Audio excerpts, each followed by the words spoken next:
खाली मैदा यानी empty stomach गैरेलिन hormones release करता है,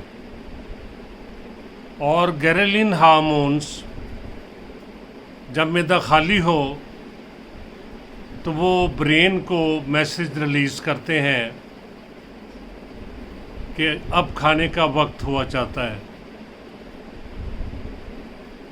ब्रेन उसके बाद भूख बढ़ाने के लिए स्टमक एसिड्स रिलीज़ करता है, जिसके बाद जिस्म जो है वो खुराक खाने के लिए तैयार होता है। और जैसे ही मतलूबा मिक़दार में खुराक मैदे में पहुंचती है तो गैरेलिन हार्मोन्स यानी हंगर हार्मोन्स की रिलीज़ जो है वो रुक जाती है।